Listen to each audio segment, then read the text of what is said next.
Hey there, I am back with another deck review, and today I'm going to be looking at Luminosity playing cards from Black Ink and designer Jody Eklund. This is the latest of several successful Kickstarter decks that Eklund has done. I would say this one was a very highly successful one, raised almost $150,000 on Kickstarter. It's inspired, like many of his decks, by a short story from his friend, Ricky Casford. And this story specifically goes into the Viking or Norse mythology. So a very cool story inspiration behind this deck, but let's see how it comes to life in the cards themselves. Now, I've got two different versions of the deck here. You got the standard over here on the right, and then this blue one over here is the limited Kickstarter edition.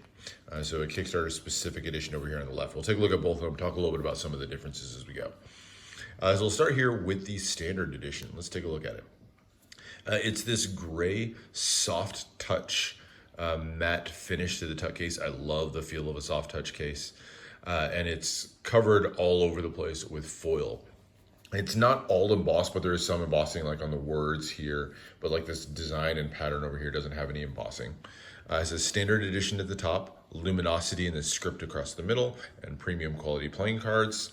And then you have this wraparound design of just line work in a Celtic style, but it almost forms like I think it looks like a flower surrounded by leaves kind of, but you can make your own design impressions out of that. But a really beautiful bit of artwork all done in this really nice copper foil all the way through. It's a cool color combination. If I have one small knock on it, it's that if you hit this at the wrong angle, like you can see there, it can look a little bit faded, washed out, hard to see the detail. But when you hit it in the right light, this really does shine. Looks really, really nice. So that's the front. On the sides, you have some extra little design elements, including sort of what I would call the symbol for the deck. This dragon design here. A little bit hard to see the foil work. It's a little bit muddied in there, but you can see that dragon design on one side. Same thing on the other. The bottom has your ad copy. So unlike several of his decks, which are done by Legends Playing Card Company, this one's printed by the USPCC. And then on the top, it says Luminosity in that same script again. The back, in addition to including that band of design, includes a little paragraph here talking about the story behind the deck. This is the Lucent lands were once a utopia of peace and power. Safe behind the guarded borders, every creature that came out of the cave of creation lived in a haven of prosperity and wealth. The Lucent lands could not be overcome from beyond its borders, but that was before the fracture that came from within. So the story behind this one is the four suits are going to represent four different factions and sort of a war that's been raging on for years within the Lucent lands. A cool story there. As you open it up, there's the fracture from within, referencing that fracture where everybody's fighting, and then you have more of those dragon emblems there on the inner flaps. And then just plain gray printing, and you can see that really smooth, soft touch feel all the way down. But nothing else printed on the interior of the tuck case. So really nice, beautiful tuck case. Love how that's done. But let's take a look at the cards, and we'll start with the back design. So love the look of this. So now you can see that dragon design in a lot more detail. This sort of twisting dragon head that's kind of going on both sides in this two-way back design. And it's just an explosion of high level of detail going all the way through here. So one of the hallmarks of Jody Eklund's artwork is that level of detail. He said before that he wants you to be able to look at a card and say, you know, that is not something I could have done. He doesn't like cards that you can look at and think, oh, well, I could have drawn that. And this one, I don't know about you, but for me, absolutely could not have. It's done in a mixture of kind of gold or copper metallic inks. And you can see the kind of difference in there between them. So you can see the parts that kind of pop out in that brighter gold color as I tilt it there. But you got those two twisting dragon heads meeting here in the center in the two-way back design, and then just an explosion of tons of different little details finishing in this sort of Celtic design, repeated pattern on the background. And then you have a double gold frame going all the way around to the medium white poker border. And there's a zoom in so you can see just all of the detail that went in all the way through this. Really beautifully done. Love the two-way back design. Love the use of the foil on this one. I think it's a really, really nice card. Much like the rest of the foil, it's one of those that can, at a distance or the wrong angle, a little bit hard to see, but you get this close up and get a good look at it, and it is just a really stunning back design. So there's that. Let's look at the extra cards. So first off, you have your two jokers, and they are also part of the story. First, you've got the essence here. The essence is the luminosity itself. It's sort of the source of power for the ancient beings that rule over the Lucent lands. So you've got the essence here with that dragon emblem in the middle, and just this beautiful sort of capsule. It says the essence in the corners, has that dragon logo in black over there, and then these lines kind of framing it up. And then a touch that I love on this and pretty much all of the cards is this hit of silver metallic ink that's forming this little design that goes up to the borders at the top and the bottom. Really beautiful. It's another one of those things that just sort of shimmers as you tilt this in the right light. But just a really beautifully designed card on that one, representing the luminosity, the essence. And then you've got the vault door, which is where the ruling being Ahendal, Ahendal's the ruling being over the Lucent lands. Well, this is where he stores all of his most valuable treasures, is behind this vault door. Again, the repeated that dragon emblem, and then you've got this circular seal over the door itself. More of that silver metallic ink at the top and the bottom, and then the vault door written in red. So you got the red and the black jokers. Really beautiful and intricately done again. Look at all that detail back there. So two other extra cards that come with this. You do get one description card that tells you the names of all the characters, although those names are also written on the cards themselves, as we'll see in a second. But you get a little bit of a reference card here, and you can see the names of the 4 different factions that we're going to be talking about. Like I said, each one of the suits is going to represent one of the factions from the rulers, the Anatha, at the top here, who are the hearts. And then you've got the Nori, the Embers, and the Dokir. The Embers are sort of the neutral faction, and then as the Dokir down here are the antagonists, I guess you would say, of the story. So a nice little extra card here, and then also includes that kind of watermarked dragon across the back. And then the last one is just an ad card for black ink, custom for this deck, of course, with the dragon in the back, but references their website and has little hits of silver metallic ink on it as well.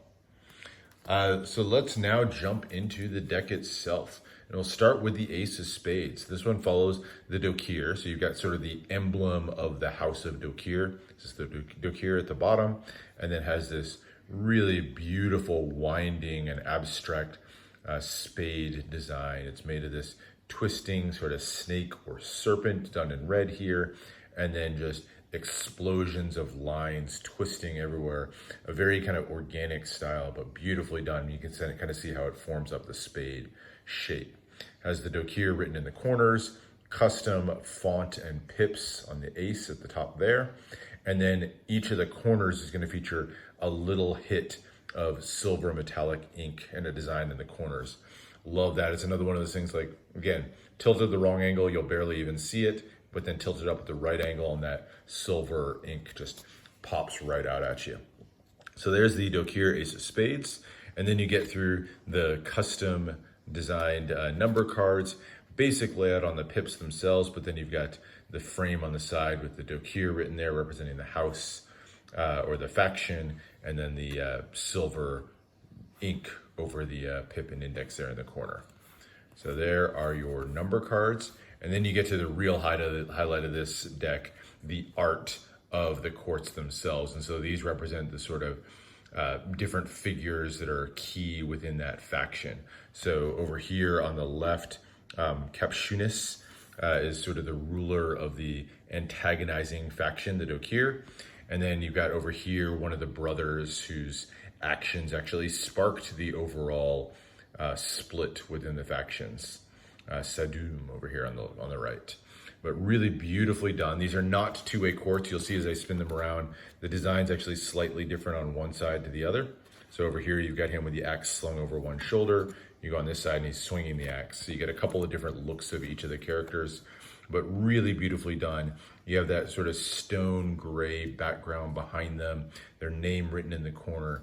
Just a really beautiful bit of artwork done through here. Like I said before, one of the hallmarks of Jody Eklund's style, that sort of pen and ink drawing style, and just so much detail that goes into it. So love those quartz.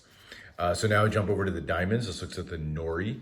So the Nori, it features this sort of bird design and then an intricate set of twisting lines to form the diamond there in the center. So the Nori at the bottom.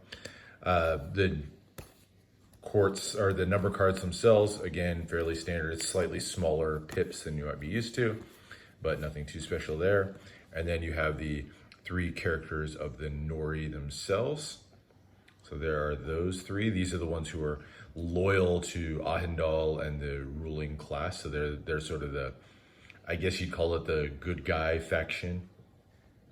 So there are those 3. And then you get to the embers over here. So this is sort of the neutral faction, if you will. And so the 2 other factions that we looked at, the Nori and the Dokir, are sort of fighting for, among other things, to win the loyalty of the embers. So here are the 3 embers over here. Veer over here on the left is another one of the key figures in the story. Sadum, who we looked at before, is his brother. So a fight between Veer and Sadum was one of the things that sort of kicked off the entire war between these factions. So there are those 3, and really beautifully done. I love the look on his face here and just the emotion you can see in the faces. Just really nicely done. Look at that, him raging with his axe there. And then down to your numbers, or looking at the embers cards here. There's your ace for the embers. Again, really beautifully done with that sort of Celtic cross in the center.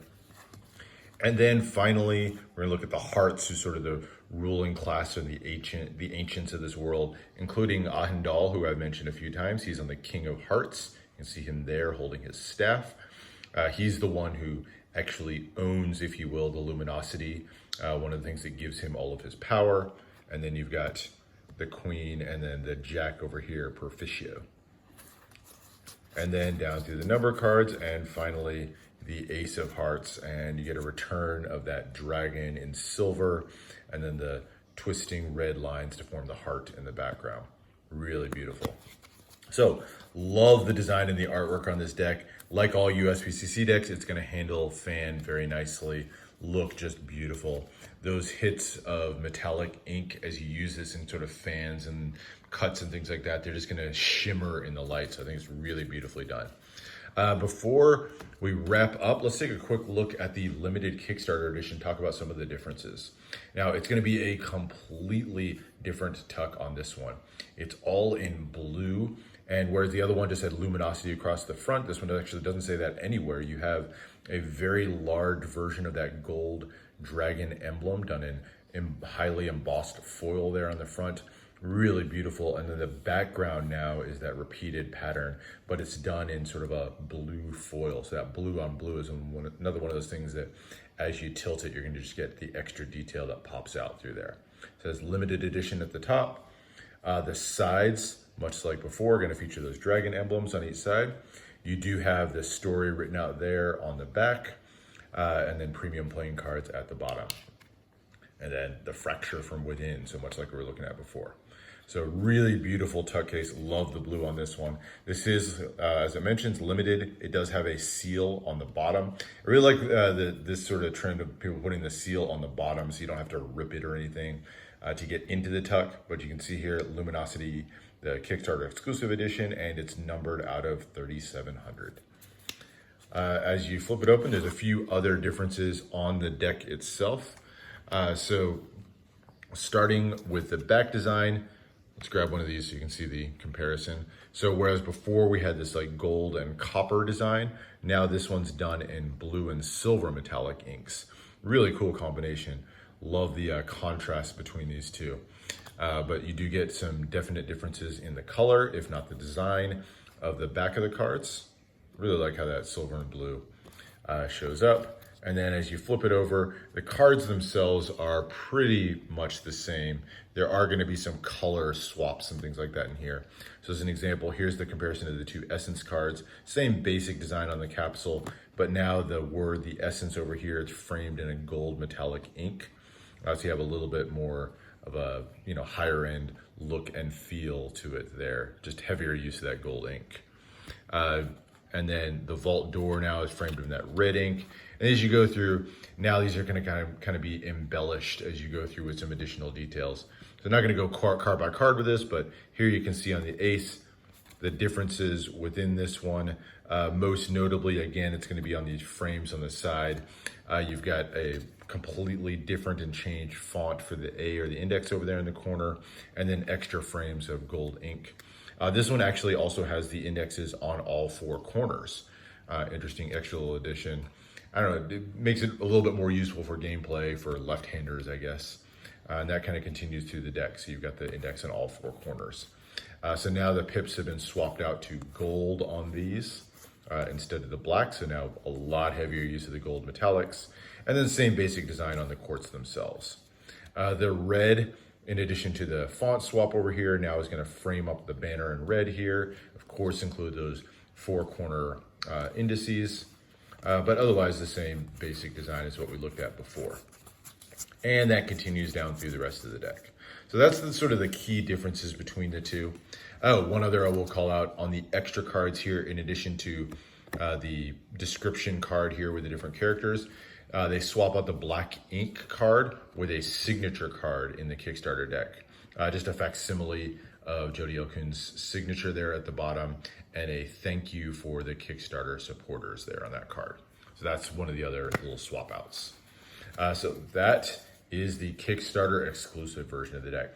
Personally, I like this one better. I love the blue and silver combination. I think the tuck case looks even more elegant. Much as I like the gray and the soft touch, I think I like this one even more. So that's it for this one. A little bit of a longer review, a lot to go through in this one, but hope you enjoyed this look at Luminosity playing cards. Really beautifully done. Definitely going to be picking up more of Jody's work in the future. Just love the design, and as you know, if you've seen some of my other videos, you know that I'm kind of a sucker for decks that really follow a story. So there you go. Hope you enjoyed. I'll post a link if you want to, see a little bit more detail of some of the stories in the quartz. There's individual backstories for a lot of the characters, so I think it's really well done. Let me know what other decks you want to see, unboxings and things like that on the channel. Subscribe for more content, and I'll see you for the next one.